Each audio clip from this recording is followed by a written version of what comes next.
নমস্কাৰ। প্ৰতি বছৰে অনুষ্ঠিত হৈ থকা চিটেটত সহায়ক হোৱাকৈ ইয়াত 2014 চনৰ অসমীয়া বিষয়ৰ প্ৰশ্নকেইটা আলোচনা কৰি আছিলোঁ। তাৰে শেষৰ প্ৰশ্নকেইটা আজি আলোচনা কৰিবলৈ ওলাইছোঁ। 113 নম্বৰ প্ৰশ্ন, শ্ৰেণীকোঠা এটাত পাঠ, গ্ৰাফিক্স, এনিমেশ্যন আৰু ধ্বনিৰ একত্ৰ প্ৰয়োগে কি নিৰ্দেশ কৰে? ইয়াত গ্ৰাফিক্স মানে হ'ল বিভিন্ন নক্সা, ছবি যেনে ত্ৰিভুজ, বৃত্ত, কাঁড়চিন আদি। আৰু এনিমেশ্যন হ'ল যিকোনো বস্তুৰ ছায়াছবি বা প্ৰতিচ্ছবি।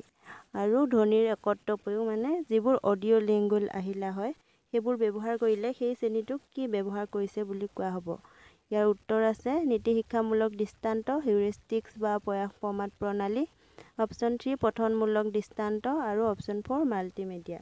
ইয়াৰ শুদ্ধ উত্তৰটো হ'ব মাল্টিমেডিয়া। এনেধৰণৰ টুলছসমূহক যিবোৰে সহজতে বুজি পোৱাত সহায় কৰে লগতে ইন্দ্ৰিয়গ্ৰাহ্য জ্ঞান প্ৰদান কৰাত সহায় কৰে সেইবোৰ আহিলাক মাল্টিমেডিয়া বুলি কোৱা হয়। 114 নম্বৰ প্ৰশ্ন, ব্যাকৰণ শিক্ষাৰ আধুনিক ধৰণটোৱে গুৰুত্ব দিয়ে অপশ্যন 1 ব্যাকৰণগত নীতিৰ অনুশীলনত। এইটো শুদ্ধ অপশ্যন হ'ব নোৱাৰে, কাৰণ ব্যাকৰণৰ নীতিসমূহ অনুশীলন কৰিলেই নহ'ব, যদিহে সেই নীতিসমূহ ক'ত কেনেকৈ প্ৰয়োগ হয় সেইটো ছাত্ৰ ছাত্ৰীয়ে নাজানে। অপশ্যন 2 মিশ্ৰিত প্ৰসংগত বাক্য চানেকি তথা কালৰ গঠনত। শুদ্ধ উত্তৰ। ব্যাকৰণ শিকাৰ পাছত বিভিন্ন প্ৰসংগত শব্দ, বাক্য আদি বিভিন্ন ৰূপসমূহ কেনেদৰে পৰিৱৰ্তন হয় সেইটো জানি তাক বাস্তৱত প্ৰয়োগ কৰিব পৰাতহে আধুনিক ব্যাকৰণে গুৰুত্ব দিয়ে। অপশ্যন 3 শিকাৰুৱে প্ৰথমতে ছেকেণ্ড লেংগুৱেজ শিকিবলৈ আৰম্ভ কৰোঁতে ব্যাকৰণ শিকোৱাত। এইটো শুদ্ধ নহয়, কাৰণ প্ৰতিটো ভাষাৰে নিজস্ব ব্যাকৰণ থাকে। ভাষাসমূহ শুদ্ধ ৰূপত ৰাখিবলৈ প্ৰথম ভাষাই হওক বা দ্বিতীয় ভাষাই হওক বা তৃতীয় ভাষাই হওক সকলো ভাষাৰে ব্যাকৰণ জনাটো প্ৰয়োজনীয়। কেৱল ছেকেণ্ড লেংগুৱেজ শিকাওঁতেই যে ব্যাকৰণ ব্যৱহাৰ কৰিব তেনে নহয়। অপশ্যন 4 কেৱল ব্যাকৰণ শ্ৰেণীতে যে ব্যাকৰণ শিকিব, মুখস্থ কৰিব বা হোমৱৰ্ক কৰি ব্যাকৰণৰ নীতিসমূহ শিকিব, কোনো শিক্ষাৰে তেনে উদ্দেশ্য নাথাকে। শুদ্ধ উত্তৰ হ'ব অপশ্যন 2। 115 নম্বৰ প্ৰশ্ন, ব্যাকৰণ শিক্ষাৰ মুখ্য উদ্দেশ্য হ'ল অপশ্যন 1 শিকাৰুৰ মনত ৰখাৰ ক্ষমতা উন্নত কৰা, অপশ্যন 2 শিকাৰুৰ বোধ বা অনুধাৱন দক্ষতাৰ মূল্যায়ন কৰা, অপশ্যন 3 উচ্চাৰণৰ শুদ্ধতা বৃদ্ধি কৰা আৰু অপশ্যন 4 শিকাৰুৰ কৰ্তা আদান প্ৰদানৰ দক্ষতা বিকাশ কৰা। ব্যাকৰণ শিক্ষাই শিকাৰুক ভাষাৰ নীতি নিয়মসমূহ জনাই মনত ৰখাত সহায় কৰে, ভাষা এটা বুজি পোৱা বা বিশ্লেষণ কৰাতো সহায় কৰে আৰু উচ্চাৰণৰ শুদ্ধতাতো সহায় কৰে। কিন্তু ব্যাকৰণৰ শিক্ষাৰ মূল উদ্দেশ্য কেৱল এটাহে হ'ব নোৱাৰে। ইয়াৰ মূল উদ্দেশ্য হ'ল ব্যাকৰণৰ সকলো নীতি নিয়ম বুজি পোৱাৰ পাছত তাক শুদ্ধভাৱে আদান প্ৰদান কৰা বা ব্যৱহাৰ কৰিব পৰা দক্ষতা বৃদ্ধি কৰা। শুদ্ধ উত্তৰ হ'ব অপশ্যন 4। 16 নম্বৰ প্ৰশ্ন, চতুৰ্থ মানত দ্বিতীয় ভাষা এটা শিকাবলৈ নিৰ্বাচন কৰা ভাষা সামগ্ৰীৰ তলৰ কোনটো নিৰ্ণায়ক অন্তৰ্ভুক্ত হ'ব লাগে? অপশ্যন 1 প্ৰাসংগিকতা, অপশ্যন 2 অলংকৃত বা ফুলাম ভাষাৰ প্ৰয়োগ, অপশ্যন 3 দ্ব্যৰ্থক ভাষাৰ প্ৰয়োগ অৰ্থাৎ দুটা অৰ্থ বুজোৱা এটা শব্দ, অপশ্যন 4 নিৰ্বাচিত ভাষা সামগ্ৰী পদৰ উত্তৰত কিমানটা শব্দ থাকিব সেয়া নিৰ্দিষ্ট কৰাটো। পোনপটীয়াকৈ ক'বলৈ হ'লে আধুনিক শিক্ষা ব্যৱস্থাত বা শিশুকেন্দ্ৰিক শিক্ষা ব্যৱস্থাত সকলো শিক্ষাৰে মূল উদ্দেশ্য হ'ল প্ৰাসংগিকতা। ইয়াৰ অৰ্থ হ'ল ভাষা সাহিত্যৰ শিক্ষাই হওক বা বিজ্ঞানৰ শিক্ষাই হওক বা গণিতৰ শিক্ষাই হওক, সেই শিক্ষা বাস্তৱ জীৱনৰ লগত সম্পৰ্ক থাকিব লাগিব, বাস্তৱ জীৱনৰ প্ৰয়োগ কৰিব লাগিব আৰু সমাজৰ কামত আহিব লাগিব। গতিকে শুদ্ধ উত্তৰ হ'ব অপশ্যন 1 প্ৰাসংগিকতা। 117 নম্বৰ প্ৰশ্ন, শ্ৰেণীকোঠাত খেলা-ধূলা বা ধেমালিৰ জৰিয়তে শিক্ষাৰ্থীক ভাষা দক্ষতা আহৰণ কৰা কাৰ্য কেনে হোৱা উচিত? অপশ্যন 1 প্ৰযুক্তি জড়িত কাৰ্যবোৰতকৈ কম খৰচী। এইটো শুদ্ধ উত্তৰ হ'ব নোৱাৰে। খেলা-ধূলাৰ জৰিয়তে ভাষা আহৰণ কৰিব চেষ্টা কৰিলে বুলিয়ে যে কম খৰচী হ'ব লাগিব তেনে কোনো ধৰা বন্ধা নিয়ম নাই।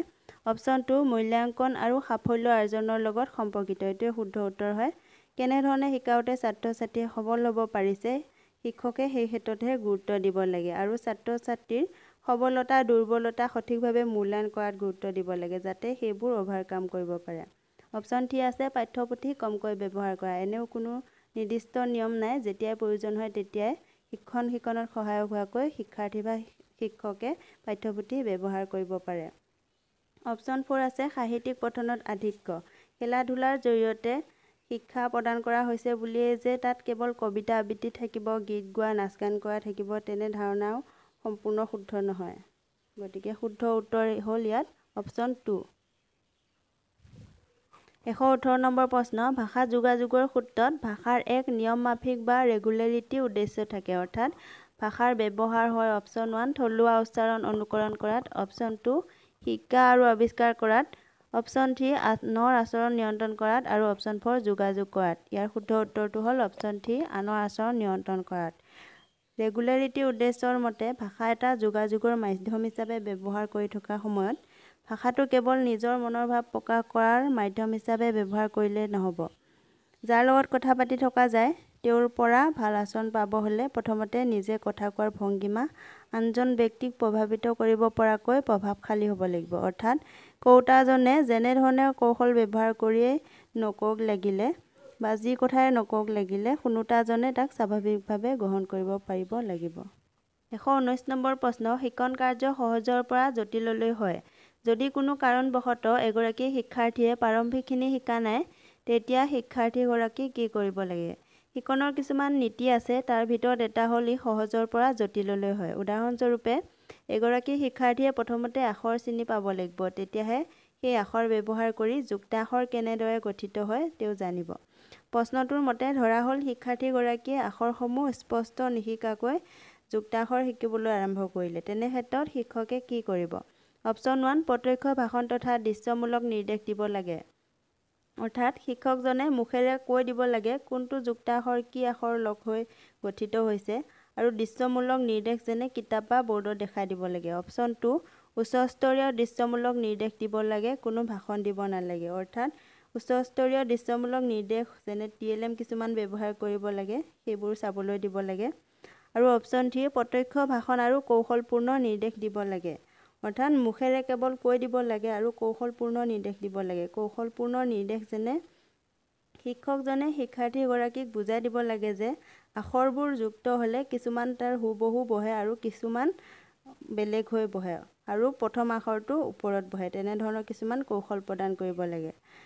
অপশ্যন 4 দৃশ্যমূলক তথা কৌশলপূৰ্ণ নিৰ্দেশ দিব লাগে, কোনো ভাষণ দিব নালাগে। শিক্ষকগৰাকীয়ে কৌশলেৰে মনত ৰাখিবৰ কাৰণে কিছুমান কৌশল প্ৰদান কৰিব লাগে বা সহজ হোৱাকৈ বুজাই দিব লাগে আৰু লগে লগে তেওঁলোকে চাই যাব পৰাকৈ দৃশ্যমূলক আহিলা কিছুমান প্ৰদান কৰিব লাগে। আটাইতকৈ উপযুক্ত উত্তৰটো হ'ব অপশ্যন 4।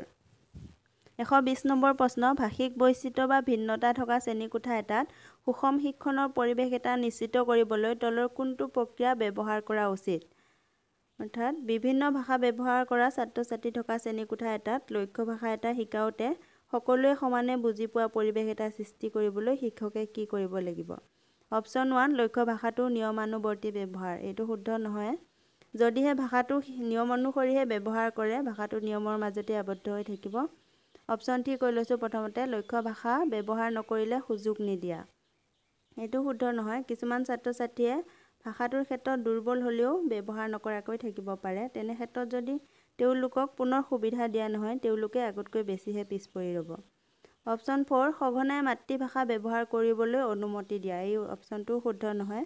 সঘনাই মাতৃভাষা ব্যৱহাৰ কৰি থাকিলেও পিছলৈ বেলেগ এটা ভাষা শিকোঁতে অসুবিধা পালেই তেওঁলোকে মাতৃভাষা ব্যৱহাৰ কৰাৰ এটা অভ্যাস গঢ় লৈ উঠিব, যাৰ বাবে লক্ষ্য ভাষাটো শিকাত বাধা আহি পৰিব।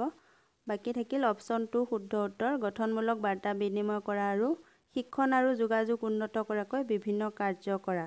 লক্ষ্য ভাষাটো শিকিবলৈ হ'লে ছাত্ৰ-ছাত্ৰীক সেই ভাষাটো ব্যৱহাৰ কৰি কথা বতৰা পাতিবলৈ উৎসাহ দিব লাগে, যাতে এজনে আনজনৰ পৰা শিকিবৰ সুবিধা লাভ কৰে আৰু যোগাযোগ কৰিব পাৰে।